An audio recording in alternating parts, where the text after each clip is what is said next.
Paz, Senhor, meu amado, bem-vindo de volta à nossa escola bíblica.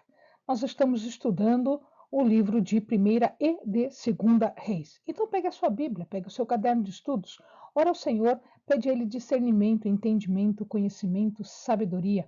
Pede a Ele proteção, para que nós possamos desvendar dos seus mistérios.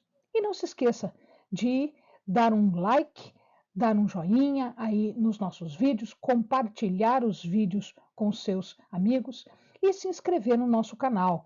Pode pedir para que os seus conhecidos, seus amigos, pessoal da igreja, da família, também se inscreva e acione o sininho para que você seja avisado todas as vezes que nós postarmos um novo vídeo. Isso você fará e ajudará, então, a espalhar a palavra de Deus. Amém? Então, vamos lá, vamos ao estudo dos livros de Primeira e Segunda Reis.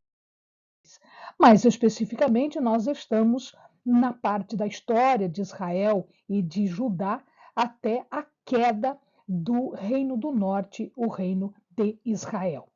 Mais especificamente, nós estaremos falando hoje de alguns reis: Jeroboão II, Azarias, Zacarias, Salum e Menahem. Muito bem, então nós vimos já com os amados nos vídeos anteriores, desde o rei Jeroboão I, o rei de Israel, até Jeoacás. E hoje nós vamos estudar alguns outros reis aqui do reino de Israel. E nós vimos do reino de Judá, desde Roboão até Amazias. Então, vejamos lá. Jeroboão II, que era rei de Israel, ele começa a reinar no 15º ano de Amazias, que era rei de Judá. Entretanto, ele já era corregente com o seu pai, Jeoás. Ele foi desde 793 até 782 a.C. Ele reina, então, por 41 anos, desde 793 até 753. Ele foi o mais ilustre e o de reinado mais longo e próspero do reinado de Israel. Ele foi o quarto rei da dinastia de Geu. A prosperidade do Reino do Norte transforma um pouco o jeito de ser deste povo e principalmente dos reis. Em verdade, o uso do poder estava desvirtuado. Eles tinham recebido um pouquinho de alívio pela misericórdia de Deus e isso fez com que eles pudessem se desenvolver tanto no sentido econômico quanto no sentido de tranquilidade de vida.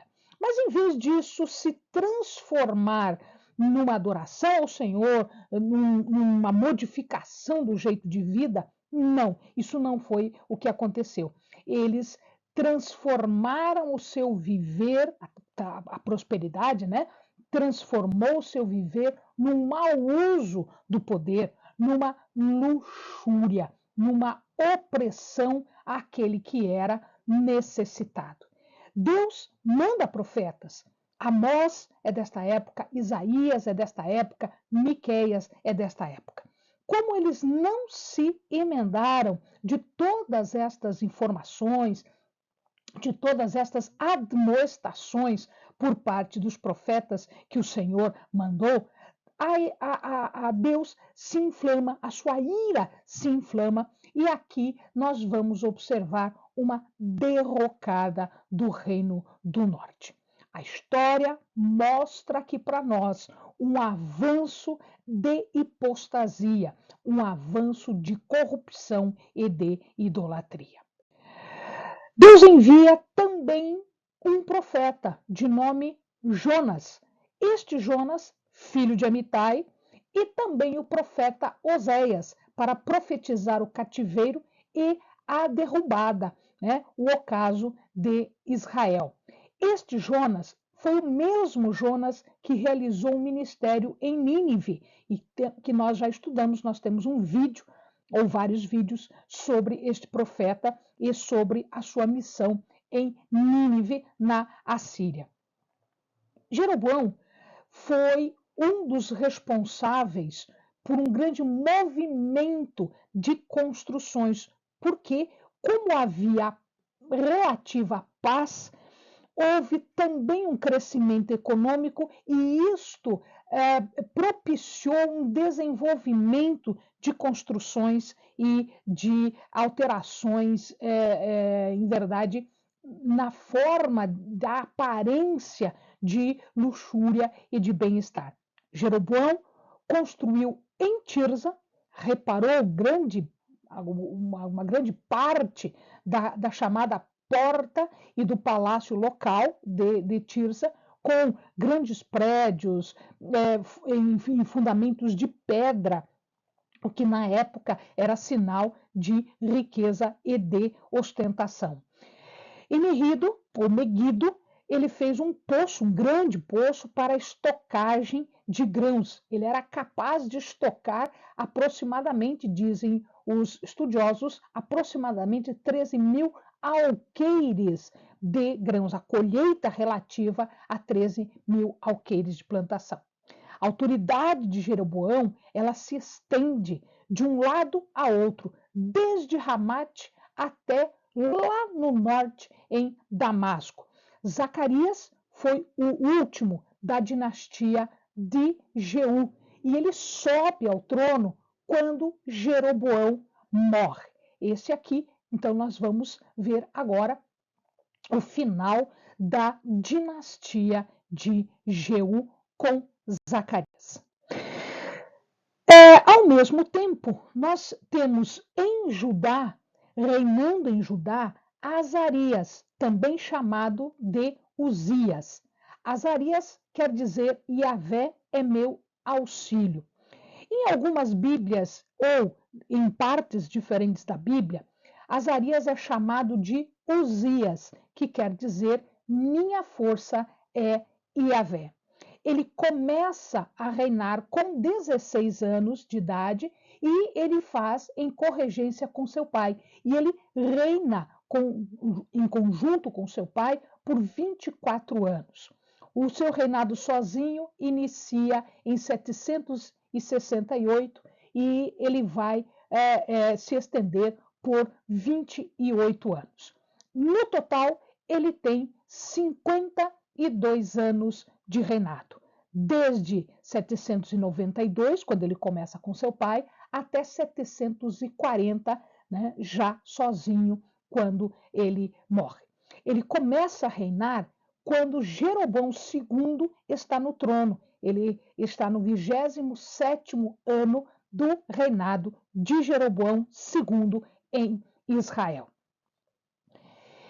Jotão, seu filho, ele também é regente durante parte desse reinado de Azarias ou de Uzias. E ele era um rei bom, ele era um rei correto. Entretanto, porém, ele não remove todos os autos que estão no reinado de Judá. Ele guerreia sucessivamente contra vários inimigos. Ele guerreia com os filisteus, ele guerreia com os árabes da Transjordânia, e ali ele recebe, inclusive, tributo dos amonitas.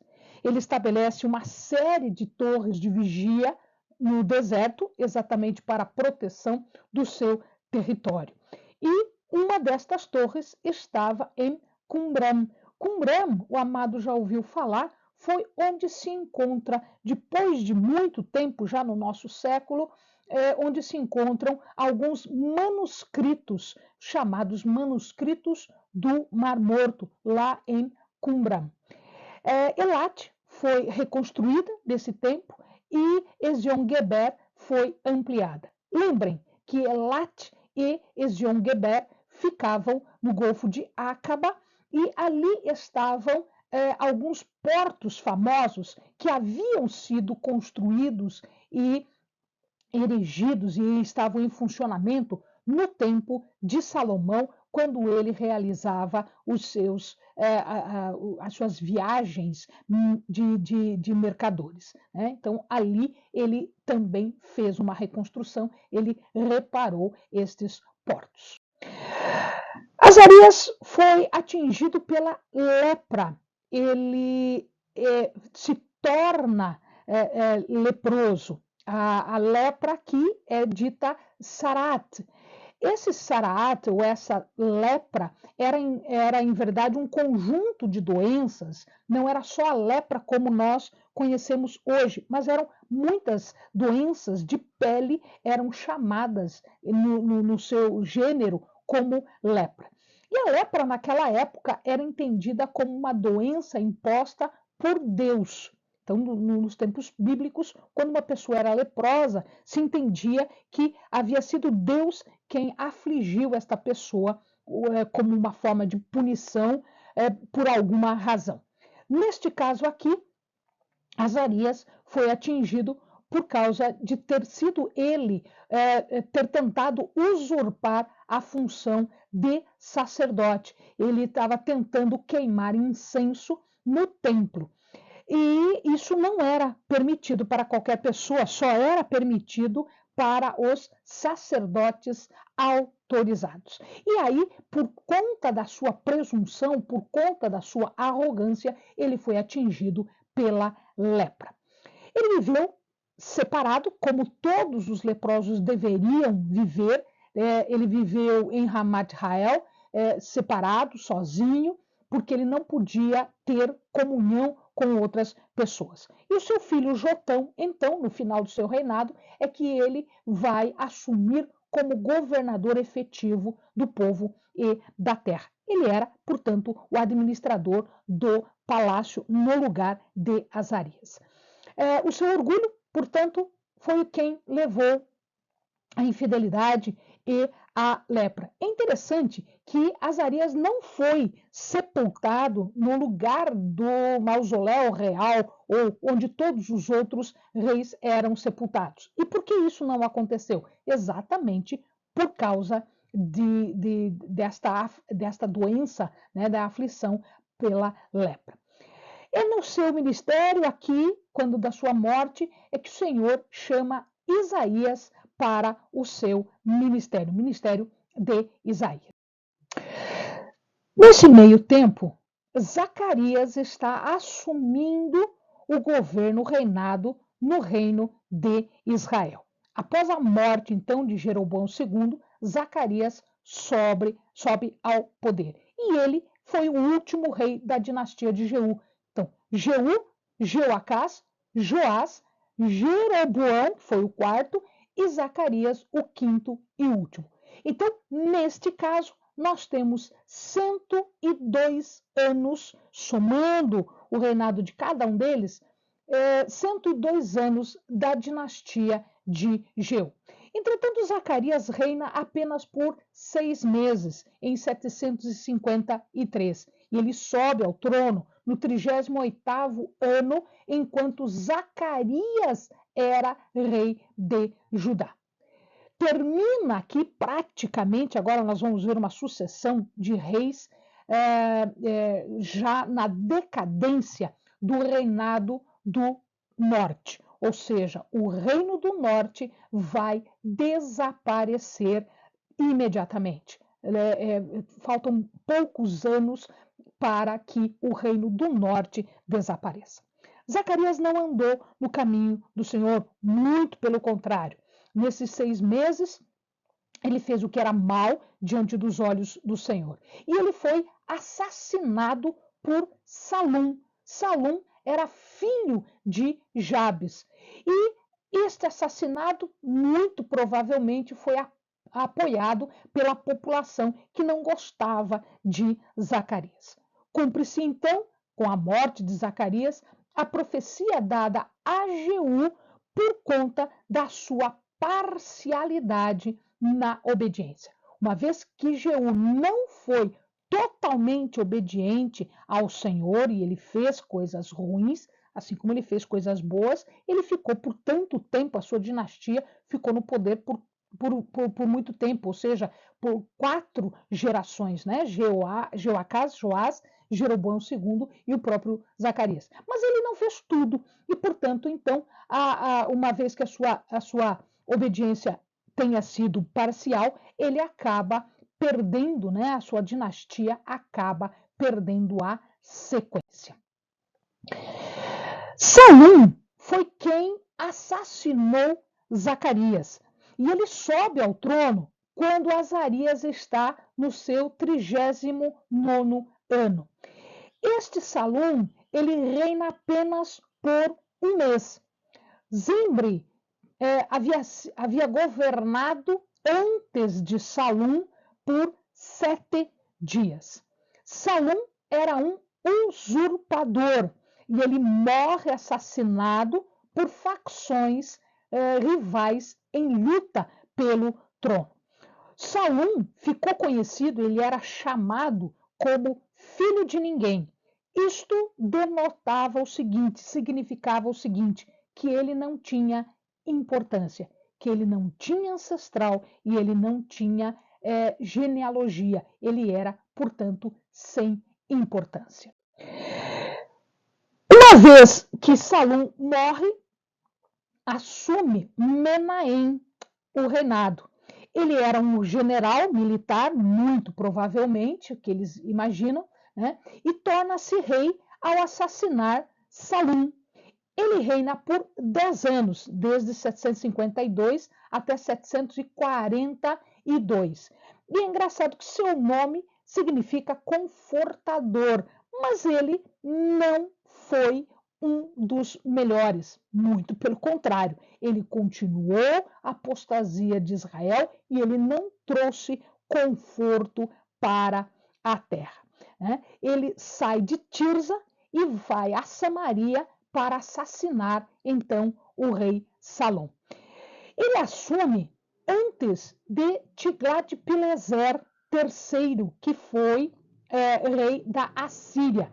Tiglat-Pileser reinou a Assíria de 745 até 727. E antes de Tiglat-Pileser, e ele assume antes de Tiglat-Pileser começar as operações no oeste, ou seja, numa série de campanhas que vinham desde 743 em diante e que culminou em que aconteceu aqui o primeiro grande contato com Israel, trazendo a guerra para a casa, para o quintal de Israel. Quando isso aconteceu, Tiglat-Pileser ele requer de Menahem um pagamento anual, não só dele, mas de todos os reis daquela região, um pagamento anual, ou seja, um tributo. Na verdade, por força da guerra, por força militar, ele estava deixando Israel como um súdito, como um escravo, na verdade. E implicava, então, na presença não só do exército ali, mostrando seu poder, mas também de um oficial assírio, junto com Menahem, no governo de Israel. Menahem reinava, mas ele não mandava. Ele era simplesmente a figura de um rei, porque quem realmente reinava ali era Tiglat-Pileser da Assíria. Menahem manteve essa sua posição de súdito, até que no final do seu reinado, o próprio Tiglat-Pileser, que na Bíblia também é chamado de Pu, imagina-se que Pu seja o nome pessoal de Tiglat-Pileser, e que o nome Tiglat-Pileser foi o nome pelo qual ele ficou conhecido. Então era muito comum, quando um rei assumisse o reinado, quando assumisse o poder, ele mudava o seu nome para adotar um nome que lhe parecesse mais adequado. E ele adota o nome de Tiglat-Pileser porque já existiam outros Tiglat-Pileseres, né? Ele é o terceiro, portanto, houve 2 anteriores, que tiveram fama, então ele queria ter esse nome de fama. Então, neste caso, Tiglat-Pileser, né, ele acaba se aproximando, né, e recebe um apoio por ordem de Menahem, ou seja, no sentido de que Menahem lhe paga um tributo. O tributo que Menahem paga para Pul é em 1.000 talentos de prata, o que correspondia a aproximadamente 37 toneladas de prata. Como é que eles fizeram esse cálculo? Eles cobraram 50 ciclos de prata por cabeça, por pessoa. 50 ciclos significava o quê? Significava o preço de um escravo na Assíria. Em outras palavras, Menahem estava pagando pelos seus súditos como se eles fossem escravos, pagando para Tiglat-Pileser. Essa arrecadação, ou seja, este tributo, fez com que Menahem ficasse mais tranquilo e pudesse designar seu filho, de nome Pecaías, como seu sucessor. O medo dele era que os assírios retornassem e tivessem qualquer tipo de contrário, qualquer tipo de retaliação a uma rebelião. Então, para evitar isso tudo, ele pôde pagar esse tributo e ficar tranquilo, porque Pecaías seria o seu sucessor. Amém, amados? Bons estudos.